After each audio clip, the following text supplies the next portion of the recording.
Hello viewers, welcome to Pendle village. It's a nice traditional British old Victorian mill and factory turned into a big place to live, and apparently there's culture and shops and cafes here, and I've never been, and I've got some very important things to talk about, so we'll see. Okay, we get a bit closer. Cafe. Funland, looks like a kids play area, soft play. Seems like there's a few businesses here too, and reminds me a little bit of Salt Air just outside Leeds, built by Titus Salt. Now there's a good name for your next son to be born, Titus. Are you feeling like I'm feeling that you're losing the respect for any authority the British government may have had in the past? And are you like me, that you no longer believe that the British government can keep you safe or can keep your children safe? And that's a very horrible feeling to have, because we all pay a very high price to live in this country.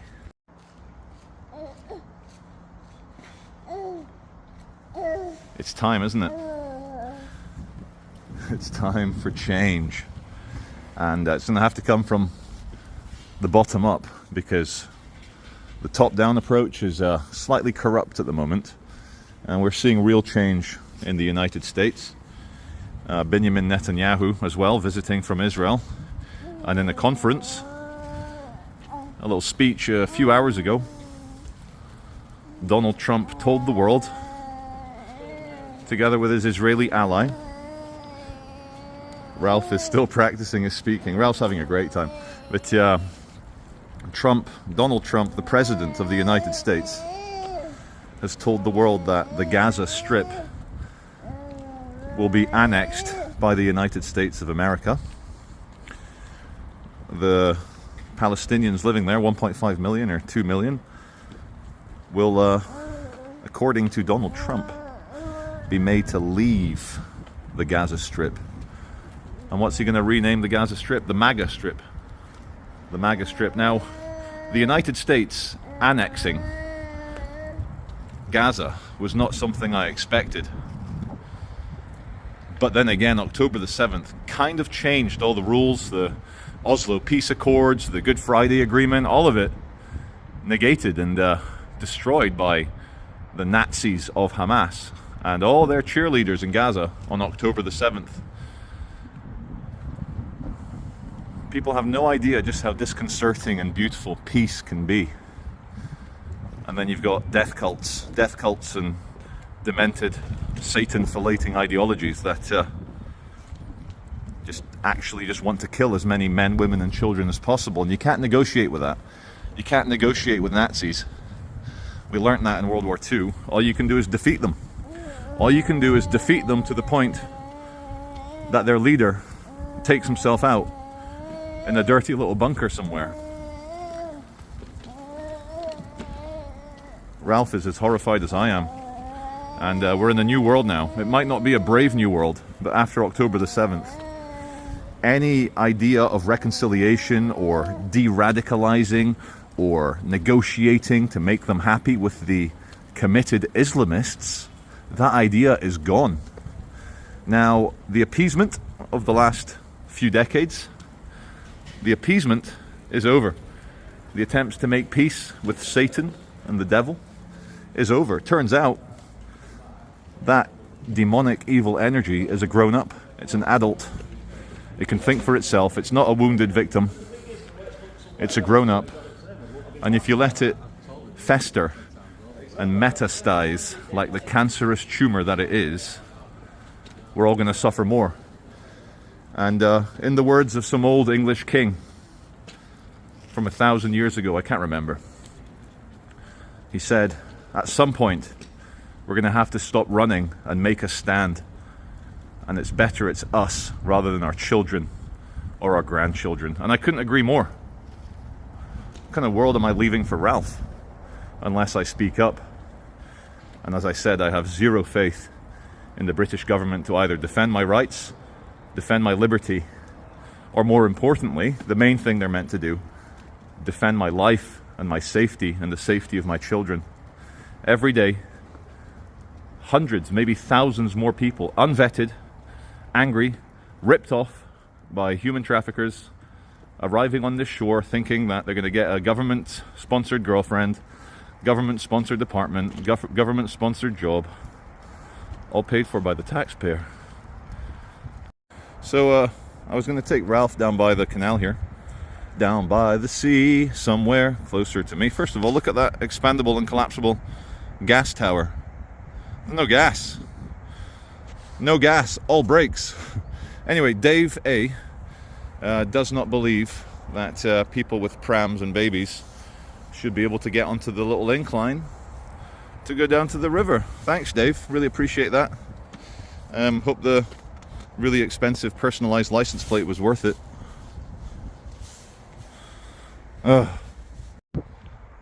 So, coming down the other end now of Pendle village, the clock tower tells me 25 past 1. 1325 hours.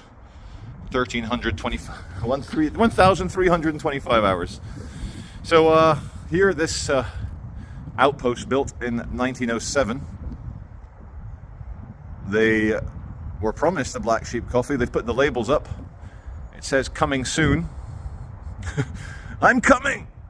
Well, unfortunately, work has ceased on the black coffee company, and maybe they've changed their mind. I mean, where's the customers? Usually you'd see a hipster coffee brand like that in central Manchester, central London, central Leeds. And speaking of things like that, usually you'd see things like that in Pakistan, in Saudi Arabia, in Yemen, in Gaza. There you go. There you go, you see? Just behind Pendle village. Well, where's my hipster coffee? Got a mosque. There's no hipster coffee.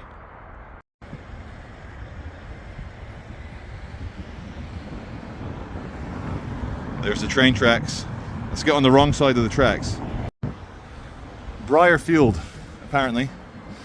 Yeah, let's have a look. Briarfield.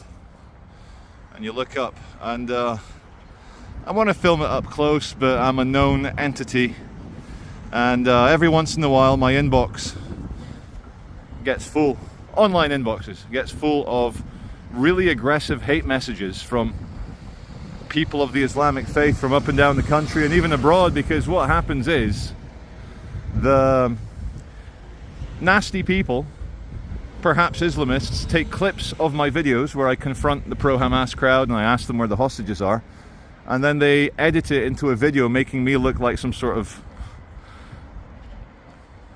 give it a minute, Zionist monster, like some sort of like white pride Zionist monster. And then I get all this hatred. So, because I don't believe that the British government or the police can keep me safe, there's in fact de facto no-go areas for Charlie Veitch.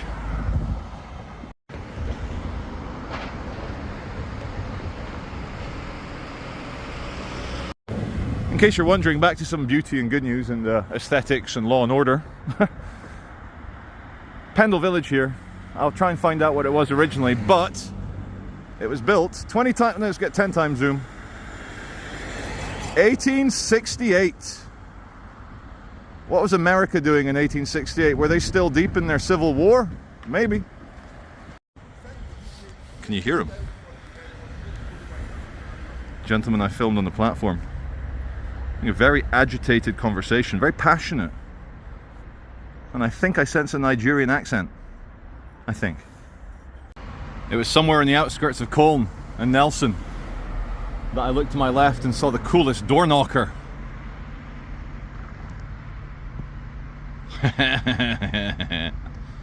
And for context, there you go. I will call this piece Le Bin Lorry on the cobbled street, looking at the Victorian tenement houses at the... What the hell am I speaking in accent for? Yeah. Slow down, Charlie. Or if you prefer a Rutland Street with a more view at the back. Well, we've arrived at the gates here. 1899 it says, Colne Cemetery, because sometimes the dead are more based and more interesting. Certainly more horizontal than the living. So I drove past and I saw this, and I was like, wow, what a view behind it. So I had to come and show you guys. And as always, I'm arriving for the first time, so my reaction is real. Authenticity is a bit of a thing for us Gen Xers, us people born between 1965 and 1980. Ralph, you wait until I start narrating my video for your Alright, so look at the uniformity here. It's like a big shaft and two big balls. And you look through there and it's magical. Look at that, what a nice little doorway. Let's go through it. Let's go through the doorway. And wow, look at that. When I pass on to the infinite void, I wouldn't mind my discarded meat sack to be buried here, so that the idea of me can look out over these stunning rolling hills. You know what? Perhaps the most picturesque. Even Ralph is cheered up. Yeah, Ralph, it's these are some good dead people here. Ralph, we're at the dead center of Colne. Can you tell? You like that joke. But yeah, what peace, what quiet. Only the dead can have peace from all this Sovietization and bullshit we've got in this country.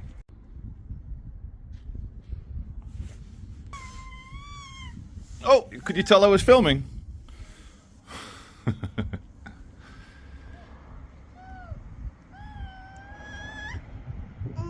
Everyone, thank you very much for watching my Liverpool video yesterday. Many of you commented saying, Charlie, why are you not talking about the mass shooting at the adult school in Sweden? I've got it playing behind me here. First of all, condolences to all the family and relatives, well, sorry, family and friends of everyone killed and injured on this ridiculous, another nihilistic, human-hating, life-hating, love-hating, demonic attack. Now, as soon as it broke, people saying, "Oh my God, another migrant," but it had all the hallmarks of a nihilistic native man, and the thanks, Ralph. The hallmarks being, high death toll, and the man killed himself. It wasn't a politically sensitive sight. It wasn't a bunch of young girls dancing. It wasn't a school for little children. It was an adult thing. So one thing worth noting as well is after any European does something atrocious, you see many people online saying, see, Europeans are just as bad, when in fact the per capita statistics say otherwise.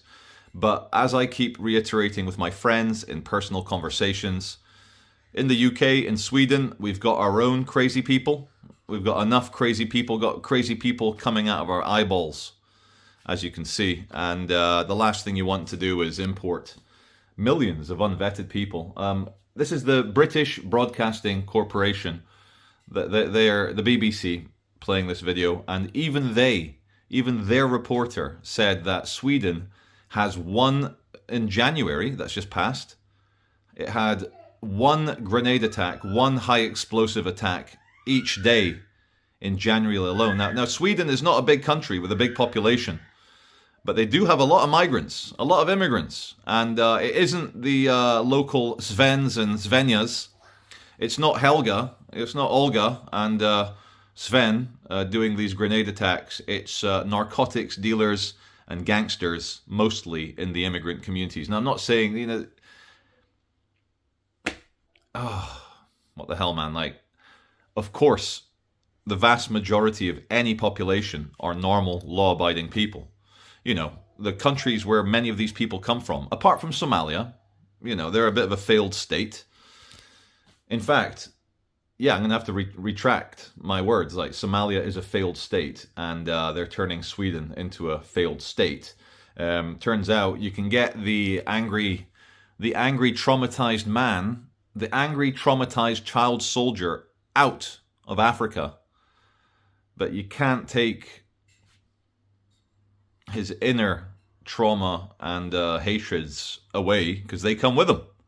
And again, even as I speak, just in the last 3 minutes, how many people have arrived in Europe unvetted? Could be potential Islamists, potential ISIS members, Al-Qaeda, if that's still a thing. We just don't know. But I just wanted to come and give my 2 cents about, this is the reporter that states that in January they had 1 grenade attack per day on average. And that's not normal. If you'd watched a documentary by Adam Curtis called Hyper-Normalization, he discusses these very problems, that we are now bombarded on an almost daily basis. Teenagers getting stabbed, teenagers being executed in school, little children being stabbed, the government shutting everyone down for daring to get emotional and complain about it, vocal cord violations. You had blasphemy laws the other day. The man burnt his own book, and now he's might even be serving jail time because there just so happened to be a man of the Islamic faith. You know, there's a bunch of photographers, and there was just one guy, like he was planted there. Oh, let's make sure we've got the guy to get offended so you can run to the police. It was almost staged. But again, that's just me putting my conspiracy paranoid hat back on.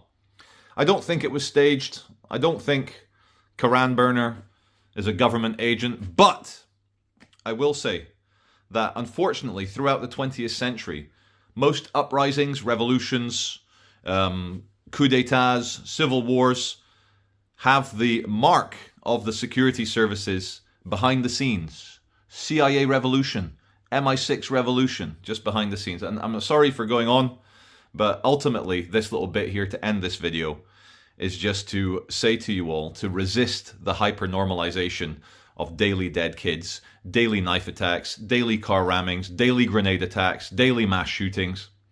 Because when I was a young warthog, sorry, that's a song from The Lion King. I've not gone mad. No, it's no secret. I'm half Brazilian, half Scottish. My father is the Scottish one, so my XY chromosomes are very British. Very, very British. But it shouldn't take a half Brazilian bald man to remind us all to be more British and to actually start, you know, pushing the values that won us World War II, that colonized the entire planet. From the good parts, not the bad parts. But from this half Brazilian, I just want to say, I love Britain. I love Great Britain. It's one of the greatest countries on earth. And we are so close, guys. With the right leadership and the right energy, we can make Great Britain, to use Donald Trump's words, great again. And I truly believe that. This is Charlie Veitch coming at you from the living room, chez Charlie, ma maison, chez Charlie. And I just want to say I'll see you as always on the next video. Thank you very much for watching.